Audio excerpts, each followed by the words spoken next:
This video is brought to you by On the Road, and we need to figure this thing out in overtime, and by the number 7. You know what I mean, as it's time for another episode of...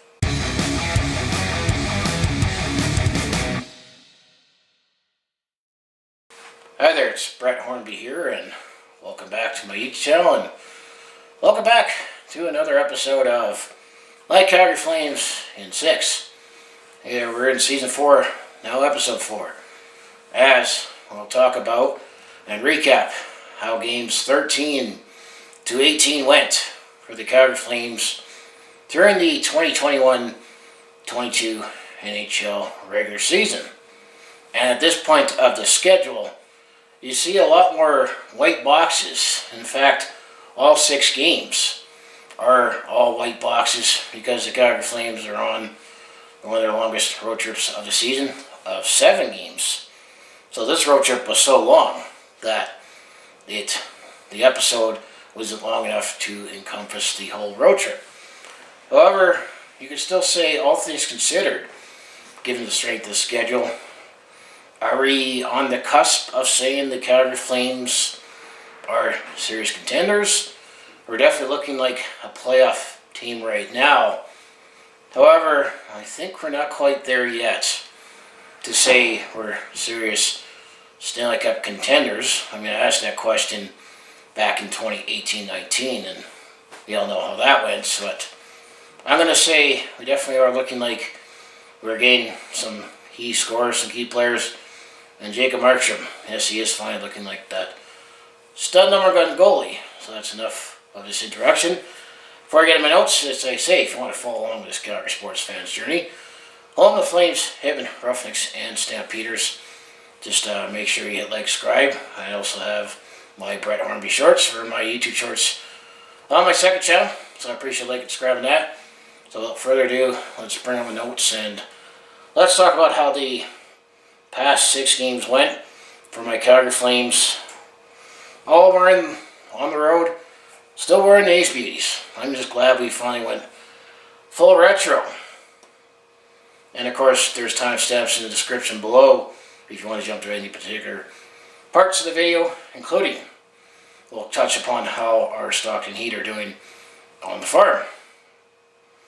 So let's go back to Game 13. This happened on Thursday, November the 11th, as the Calgary Flames were starting their 7-game road trip, as they were taking on the Montreal Canadiens. The Montreal Canadiens, this was at a 5 p.m. puck drop at the Bell Center. And also, let's just throw in the lest we forget for Remembrance Day. However, I think the start of this road trip, given where the Calgary Flames are at in the stands and where the Montreal Canadiens are at, this might be a game we would want to forget for totally different reasons. But actually, Calgary got off to a fast start in this one as Michael Backlund scored his 3rd of the season, just 2 minutes in to give Calgary a 1-0 lead. However, Montreal tied it up past the 9-minute mark as Ben Girard scored his 4th of the season for Montreal to make it a 1-1 game. However, just before the 16.5-minute mark, Calgary gains lead as Andrew Mangiapane. I think it's showing that he benefited from going over to the World Championships for Team Canada and how Team Canada won a championship, win MVP. I think he's carrying into this season with the Calgary Flames, as at that point of the season he scored his 9th on a beauty, and Calgary had a 2-1 lead. And that's all things stood after the first period, so Calgary was up 2-1. At that point, both teams did play well to start off with no penalties. Second period, both sides played evenly, but a little more physical, I should say. Montreal got a power play at the midway point of the second period, and on that said power play, it was Brendan Gallagher who scored his 3rd goal of the season just before the 11-minute mark. So now we have a 2-2 game, and that point of the second period. Right after that goal, it was tired to fully for Montreal, and Eric Branskin for Calgary, who took a coincidental roughing penalties. No more scoring to report, so we have a 2-2 game after the second period going into the third period. Third period, Montreal came out as the better team, looking to get off their slow start and to somewhat salvage the season. Then Montreal took the lead just past the 12-minute mark. On the power play, it was Nick Suzuki who scored his fourth of the season to make it 3-2 for Montreal. As the period winds down, Calgary pulled the goalie for the extra attacker. However, it was Jake Evans for Montreal who put away in the empty net with literally 7 seconds to go in the game. So ultimately, Montreal, you could say, pulls off the upset and defeats Calgary 4-2 as Calgary drops their first game on this 7-game road trip. Montreal also outshot Calgary 28-26 in this one. Montreal was led by Brendan Gallagher and Nick Suzuki, who each had a goal and assist. Well, as Mike Hoffman, remember Mike Hoffman, he's now with the Montreal Canadiens, and Tara Toffoli each chipped in with 2 assists. When it comes to the goaltending story of this game, Jacob Markstrom made 24 saves for Calgary. Well, that was Jake Allen who made 24 saves for Montreal. So that was Game 13 to start off the 7-game road trip. Not really off to a good start in mine, but let's move on to the next one. So Game 14, this happened on the next night, on Friday, November the 12th, as this time the Calgary Flames were taking on the Toronto Maple Leafs. This was at the Scotiabank Arena, 5 p.m. puck drop.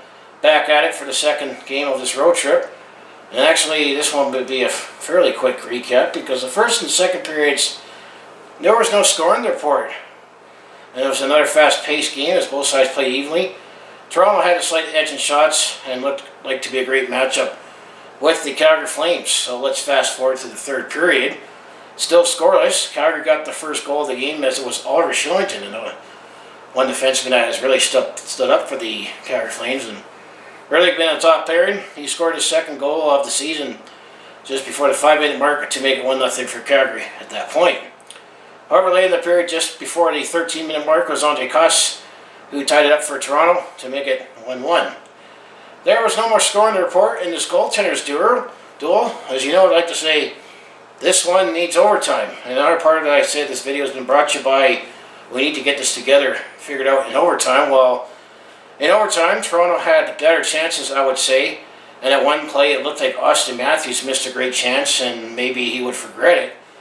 However, Austin Matthews did have another chance, and he got redemption as he scored the overtime winner, which was his 6th goal of the season at the 2:32-minute mark. So Toronto takes this one 2-1, and now the Calgary Flames drop to 1-4 in overtime. So the Flames have been on the wrong end of it in overtime more often, but they still collected a point. Toronto outshot Calgary 37-31 overall, including Toronto shooting Calgary 42 in the overtime. So led the way for Toronto, because Owen Stowe for Calgary had a multi-point game with 1 goal was Leon Nylander. He had 2 assists in this one. And then when it comes to the goaltending story, actually it was Dan Vladar. He actually started in net for the Calgary Flames. He looked pretty good despite the overtime loss. He made 35 saves for Calgary. Well, that was Jack Campbell, who the Toronto Leafs Nation has moved on with. Jack Campbell's their goalie. He made 30 saves for Toronto. So that was Game 14 as Calgary played Montreal and Toronto in back-to-back nights. So Game 15, this happened on Sunday, November the 14th, as the Calgary Flames were taking on the Ottawa Senators for the third game of this road trip. This one was at the Canadian Tire Centre, 3 p.m. puck drop. Third game of the road trip, and Ottawa was a depleted lineup this time, as the Ottawa Senators had at least 7 players that were in COVID protocols, so definitely didn't have their top lineup dressed for the Calgary Flames. And then with Vladar, he was rewarded with a second straight start after playing in Toronto the game before. First period, Ottawa had the slight edge in play despite not having a full regular lineup, and Dan Vladar, who stood tall for the Calgary Flames at the time. Calgary did, however, open up the scoring just past the 16-minute mark as Andrew Mangiapane, who scored his 10th of the season. So Calgary took a 1-0 lead. And that's how things stood after the first period. Calgary up 1-0. Second period, I felt Calgary came back as the strong team and did get a couple more goals to add to their tally.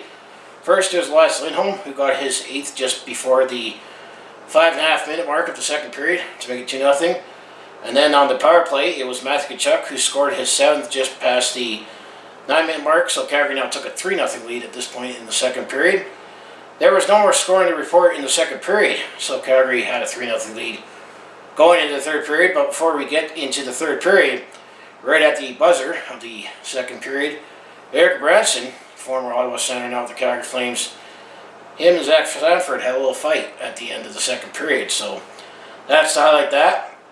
So now going to the third period, it was Nikita Zadorov who scored his second of the season just before the 2-minute mark to make it 4-0 for Calgary.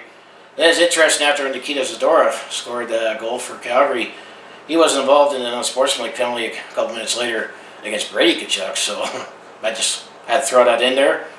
There was no more score in the report, so Calgary ultimately takes this one 4-0 to win their first game on this 7-game road trip. And Dan Vladar, he got his first career shutout, so he definitely earned the second second straight start and got a shutout in his first career shutout in his National Hockey League career. Calgary also shot Ottawa 33-27 in this one. Elias Lindholm led the way with a goal and assist, and Sean Monahan chipped in with 2 assists. Sean Monahan is from Ottawa. Dan Vladar made 27 saves in his first shutout of his career, while as Anton Forsberg, who made 29 saves for the Ottawa Senators. Another thing to note in this game is we did call up Walker Duehr from the Stockton Heat, because the only injury the Calgary Flames have up to this point is Brett Ritchie. Well, Walker Duehr actually made his regular season debut in place for Tyler Pitlick. One thing I actually kind of find is hard to believe, which this is fact, that Walker Duehr actually is the first player from South Dakota, the state of South Dakota, to play in a regular season NHL game. I just found that stat kind of hard to believe, considering how long the NHL's been around, and with the emergence of more American talent, that Walker Duehr is the first player to represent the state of South Dakota, where Mount Rushmore is, to debut in an NHL game in the regular season. So congratulations to Walker Duehr. So game 16, this happened on Tuesday, November the 16th, as the Calgary Flames continue their road trip. Now after they played the 3 Canadian teams now in the U.S., as they are taking on the Philadelphia Flyers. This was a 5 p.m. puck drop at the Wells Fargo Center.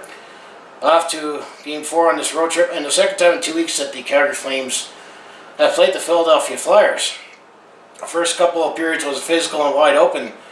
I would say the result, there was definitely a lot of penalties on both sides. First period, Calgary did open up the scoring. It was Oliver Shillington who got his third of the season at the 10.5 minute mark.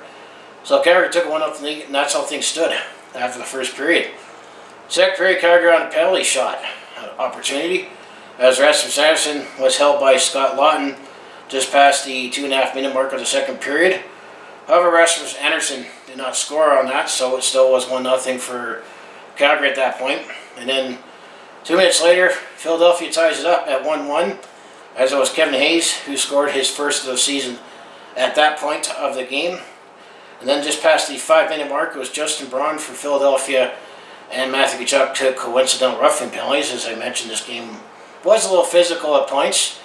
Matthew Tkachuk also took a slashing penalty on Carter Hart just before the 16.5 minute mark, as this game I felt got a little more chippy towards the end of the second period.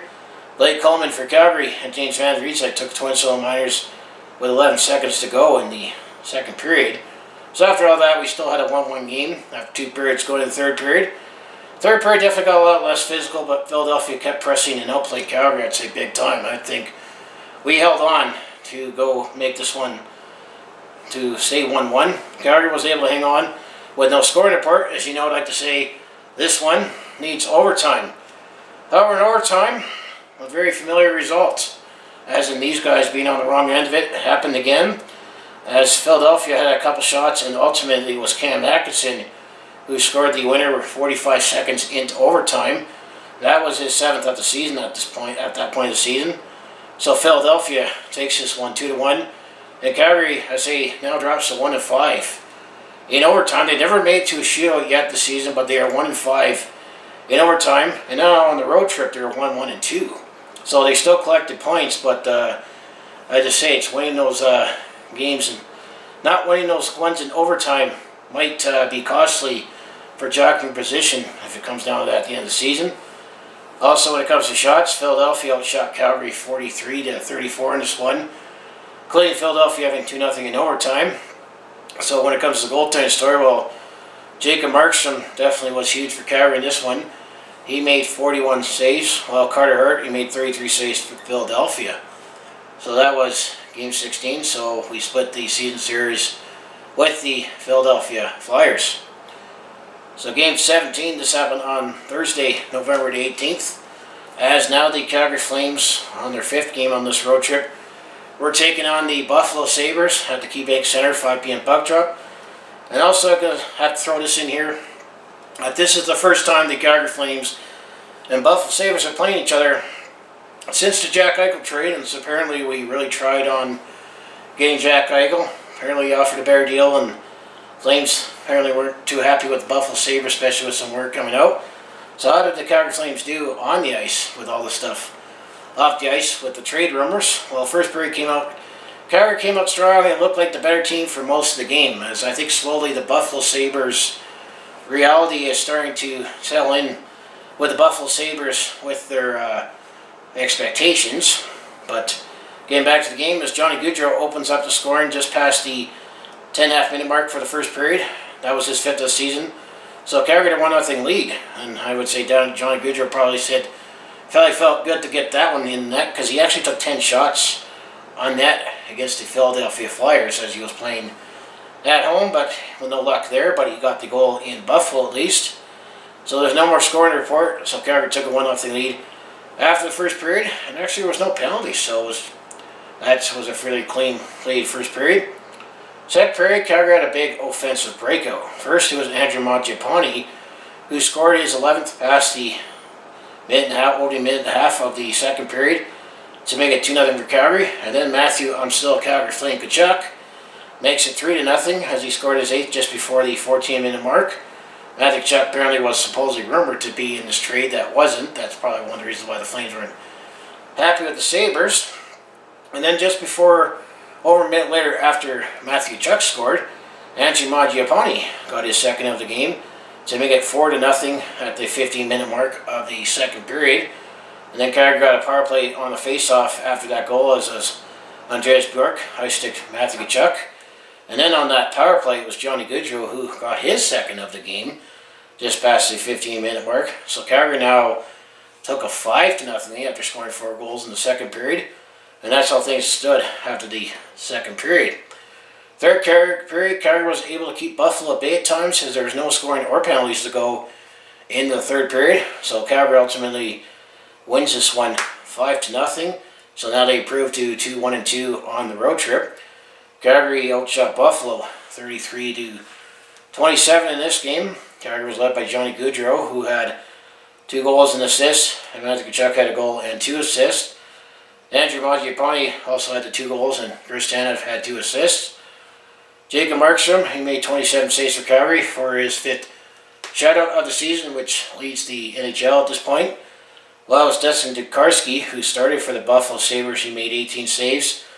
However, he was replaced by Aaron Dell, who played in the third period and made 10 saves the rest of the way. So that was Game 17 against the Buffalo Sabres. So Game 18, the final game that we'll recap in this episode before we move on to other business. This happened on Saturday, November the 20th, for game number 6 on this road trip, as the Calgary Flames were taking on the New York Islanders, and this was at the newly minted UBS Arena, 5 p.m. puck drop, and the Calgary Flames were the first visitors to play at the UBS Arena, because New York Islanders were starting their homestand after going on a 13-game road trip. And it was kind of fitting, I would say, that the Flames and Islanders played this one in this kind of game, because actually the Flames and Islanders both joined the NHL at the same time in 1972-73, but keep in mind that the Flames were based out of Atlanta. So did my Calgary Flames spoil the home opener for the New York Islanders? Well, the first penalty at the UBS Arena actually went to Johnny Gaudreau at the 1:23-minute mark for a slash on Scott Mayfield. Calgary killed off the penalty, and then the first goal. Who got the first goal in the National Hockey League game at the UBS Arena? Well, that goes to Calgary and Brad Richardson, who scored his 2nd of the season at exactly 4:05 to make it 1-0 for Calgary. New York Islanders kept pace for most of the period, but later in the period, Calgary made 2-0 as it was on a power play. Andrew Mangiapane, who scored his 13th goal of the season just past the 13-minute mark. So Calgary had a 2-0 lead at that point. Been saying Andrew Mangiapane's name a lot in goals we're going to have to say he might have to start being considered for being on Team Canada for the Olympics, should we say. And maybe the Flames' most valuable player at this point of the season. Now getting back to the game. However, late in the period, in fact, it was the final minute, the New York Islanders got their first goal, and first goal on the board in their new arena, as it was Brock Nelson, who scored his 8th on the power play with 23 seconds to go in the first period. Actually, the goal needed to be reviewed, because ultimately what happens, it did go into the net, but it went in and out, and it was fast motion that ultimately the puck did cross the line, but it hit the camera in the back of the net. So it was 2-1 at that point for Calgary, and it was 2-1 Calgary after the first period. After I felt the New York Islanders had to play in the first period, the Calgary Flames definitely pressed back in the second period and got back in front by 2. It was Andrew Mangiapane, who scored his second of the game at the 6.5 minute mark on the power play. So Calgary led 3-1 at that point, and that's how things stood after the second period, as that was the only goal in the second period. So Calgary is now up 3-1. Third period, the New York Islanders pressed back even harder in the third period, looking to get back in this one.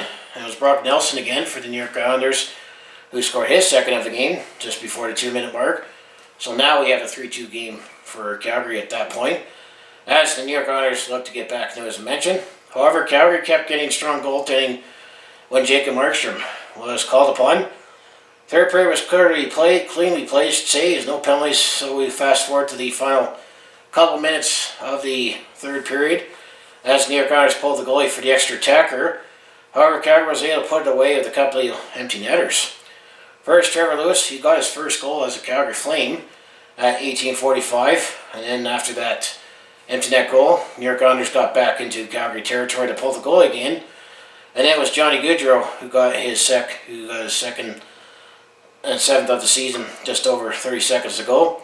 So Calgary ultimately wins this one 5-2, I should say, as Calgary did spoil the home opener for the New York Islanders at the UBS Arena. Actually, Johnny only had 1 goal. This was his 7th of the season on the second empty net goal. And then Calgary now improves to 3-1-2 on their current road trip. New York Islanders did outshoot the Calgary Flames 36-31 in this one. Calgary was led by Andrew Mangiapane, who had 2 goals in this one. Johnny Gaudreau just had a goal and assist, and then Noah Hannafin, he actually chipped in with 3 assists, so he was involved in the play as well for the Calgary Flames. While on the New York Islanders side of the puck, Brock Nelson, he scored 2 goals. And then when it comes to the goaltending story of this one, Jacob Markstrom made 34 saves for Calgary. Semyon Varlamov, who made 26 saves for the New York Islanders. So now, where are the Calgary Flames at after 18 games in the regular season, as we're approaching almost the end of the first quarter of the season? The Calgary Flames are 10-3-5 for 25 points on the season. So now this part of the video, let's take a look at the stats and standings. Well, when it comes to goals, well, Andrew Mangiapane leads the way with 14 goals at this point. 14 goals in 18 games, pretty good. Elias Lindholm, Matthew Tkachuk tied for second with 8 goals. And then Johnny Gaudreau has 7 goals for 4th. Milan Lucic is 5th with 4 goals. And then when it comes to assists, well, Johnny Gaudreau leads the way with 14 assists. Elias Lindholm has 2nd with 11 assists. And then Oliver Shillington is 3rd with 9 assists. And then Rasmus Andersson 4th with 8 assists. And Matthew Tkachuk with 7 assists. So leading the team in scoring is actually Johnny Gaudreau with 21 points. So he's over a point a game. So, and then Elias Lindholm also with 19 points. Andrew Mangiapane is 3rd with 16. Matthew Tkachuk 4th with 15. And Oliver Shillington, who is 5th with 12 points. So that's the quick points story for the Calgary Flames. Goaltending, well, I think Calgary, we're at this point of the season, you have to say, has got to have one of the best tandems in the league so far. As Jacob Markstrom, he's played in 14 games. He is 7-3-4 with a goals against average of 1.71 and a save percentage of .942. But having 5 shutouts does help in that matter. Well, on Dan Vidar's side, he's played in 4 games. He is 3-0-1. His goals against average is 1.96 and his save percentage is .933. And he has that 1 shutout. So I'm going to say we are looking pretty good overall. We just need to figure out what to do in overtime. So if we just take a look at the quick league leaders before we get into the standings, well, Leon Draisaitl leads the league in points with 35, while Connor McDavid is second with 32, and then Alex Ovechkin has 29 points for third, and then Troy Terry for Anaheim and Kyle Connor for Winnipeg tied for fourth at 22 points. And when it comes to goals, well, Leon Draisaitl now leads the way with 18 goals.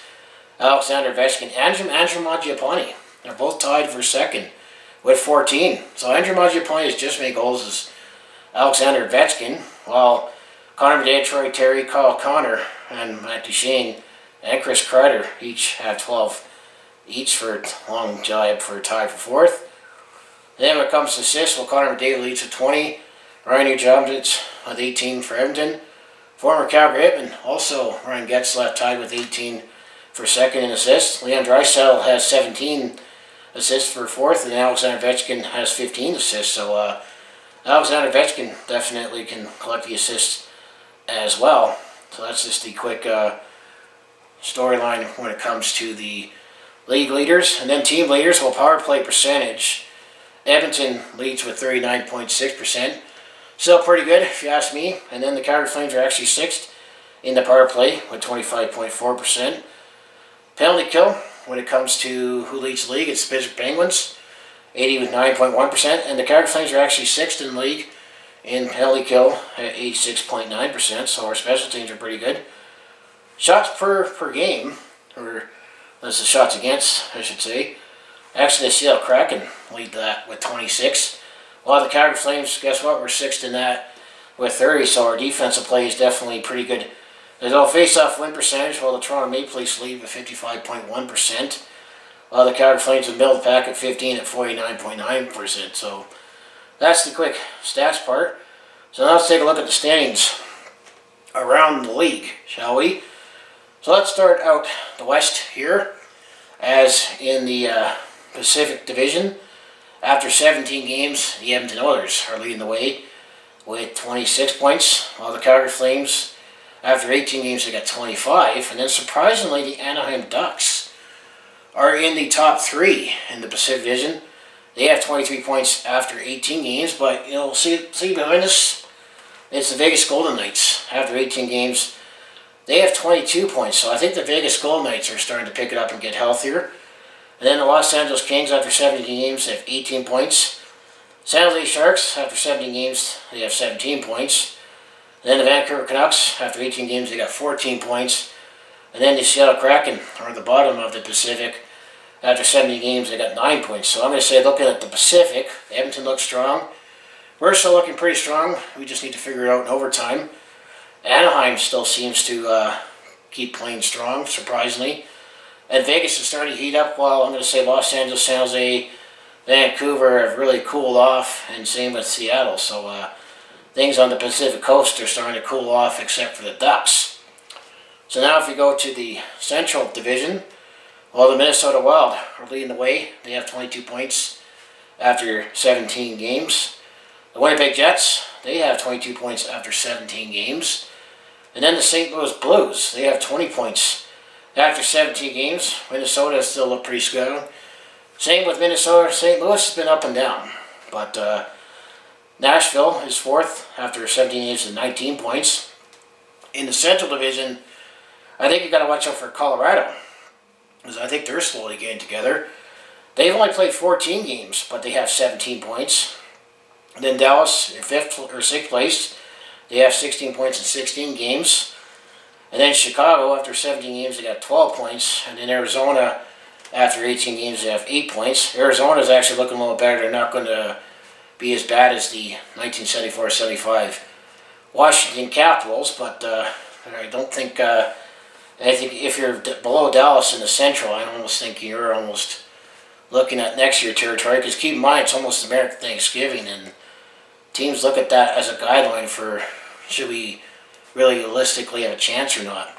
So that's the West. So looking east, in the Atlantic Division, well, Florida leads the way. They have 29 points in 18 games. And then Toronto's second after 25 points in 19 games. And then the Tampa Bay Lightning, top 3, they have 21 points after 16 games. And then now Detroit, surprisingly they're in 4th, but they played 20 games, they have 19 points. Boston, they've only played 14 games, they have 18 points.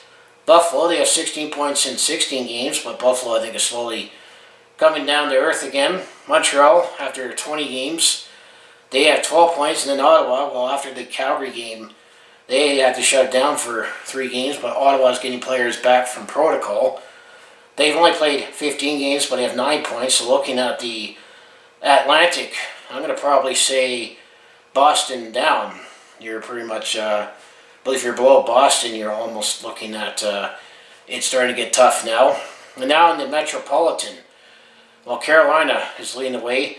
They have 28 points in 16 games. Surprisingly, Carolina, I'm going to say with the changes made, I thought they got worse, but Carolina is still looking pretty good. And then Washington, they have 27 points in 18 games. And then the New York Rangers are in the top 3. They have 23 points in 17 games. Now, below when you get to the wild card territory, while Philadelphia, they have 19 points in 16 games. New Jersey has 19 points in 16 games. Columbus has 18 points in 15 games. Well, you got Pittsburgh, who has 18 points in 17 games. And the New York Islanders, they have 12 points in 14 games, but they're just starting to get home. But Metropolitan's looking tough. I mean, I'm going to think everyone might still have a chance, but it's also going to be tough to make up ground in that. But that's the standings and stats story at this point in the video. So now if we move on to other business, how are things doing with the Stockton Heat? With Stockton Heat quick hits, so let's bring that.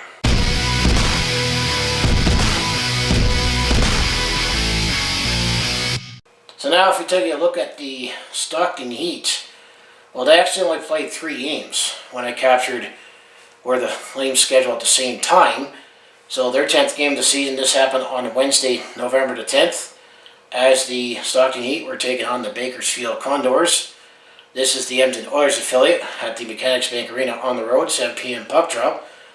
And the Stockton Heat actually were on the right end of it in overtime, winning 5-4. Jacob Markstrom had 2 goals.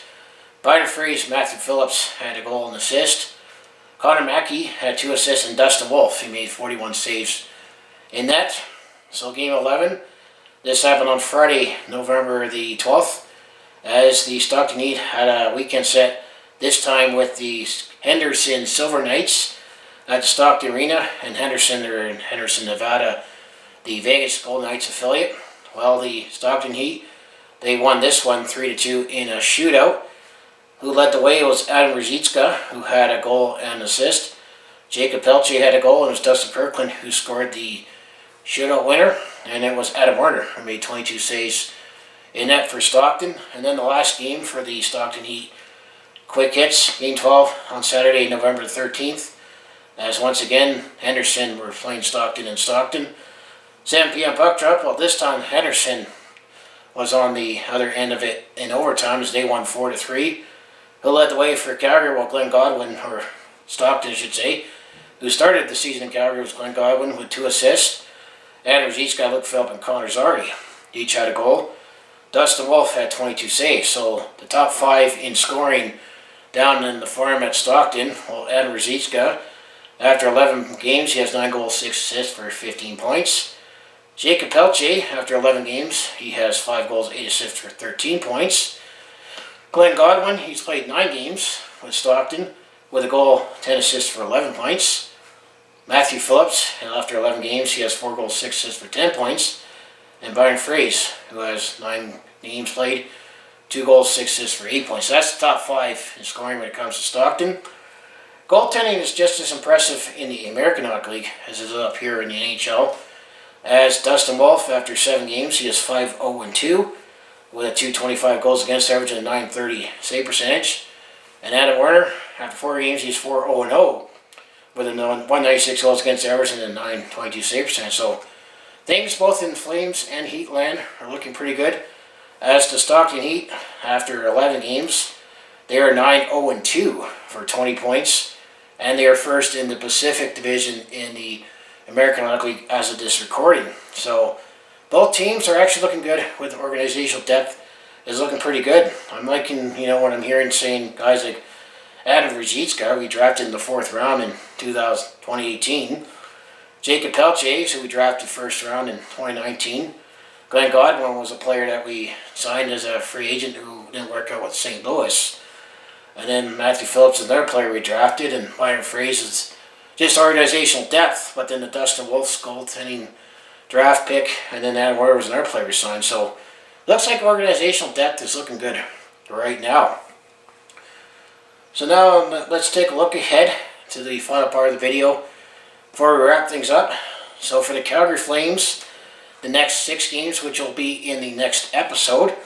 So game 19, this will be on Sunday, November 21st, as the Calgary Flames will wrap up their 7-game road trip, as they will take on the Boston Bruins. That'll be a 5 p.m. puck drop at TD Garden. And then game 20, the Calgary Flames come back home as they host the Chicago Blackhawks. That will be a 7 p.m. puck drop at the Scotiabank Saddledome. And then game 21, this will be on Saturday, November the 21st, or 27th. So Calgary, after they have to come home to play Chicago, will have a few days off as they'll take on the Winnipeg Jets.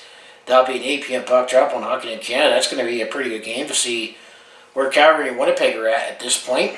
And the game 22, this will be on Monday, November 29th, as the Calgary Flames will be hosting the Pittsburgh Penguins. That'll be a 7 p.m. puck drop.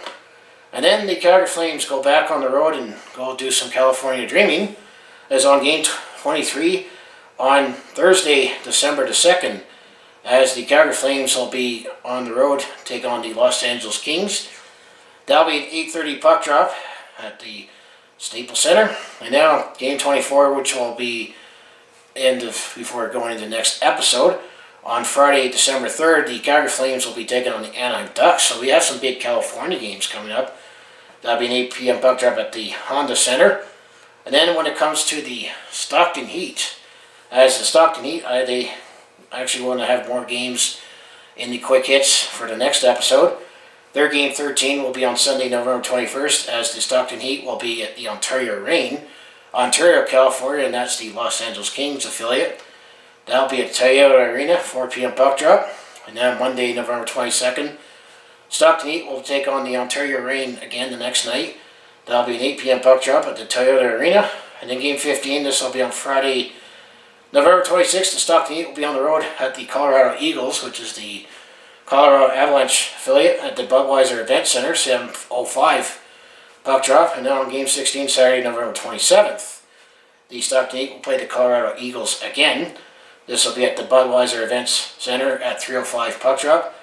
And then on Wednesday, December 1st, as the Stockton Heat will be back at home, taking on the Bakersfield Condors, and this will be the Edmonton Oilers affiliate, at the Stockton Arena at 7:30 p.m. puck drop.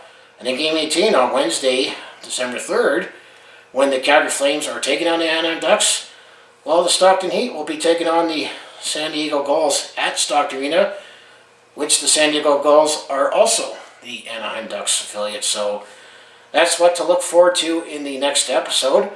So all I have to say for my final thoughts is that things are looking good for the Calgary Flames, other than figuring out what to do in overtime. Jacob Markstrom definitely is looking like that stud goalie that we were looking for since Mika Kiprusoff. And keep in mind, Mika Kiprusoff, when he won the Vezina Trophy in the 05-06 season, he set a franchise record of 10 shutouts that season.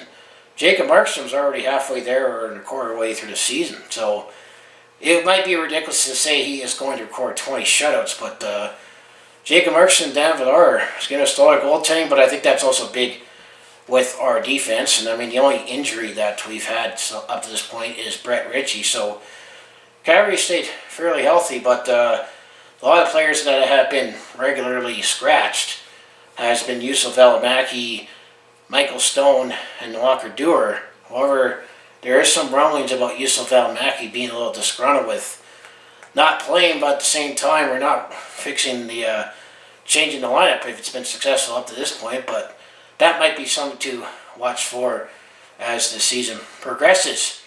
So anyways, I'd like to say, if you want to follow along with this Calgary sports fans' journey, home of the Flames, Hitman, Roughnecks, and Stampeders, I mostly do talk Calgary sports on my channel, recapping games and stories, but I also do a variety of non-sports content like personal vlogs, attempt to comedy, and also do share experience sim on the road or as a sporting event. And I've done a little vlogging to go on the side as well. So if that all sounds like it'd be interesting to watch, to follow along with this Calgary sports fans journey, you know what you do, just make sure you hit like and subscribe. I also have my other social links down in the description below for other ways you can follow me.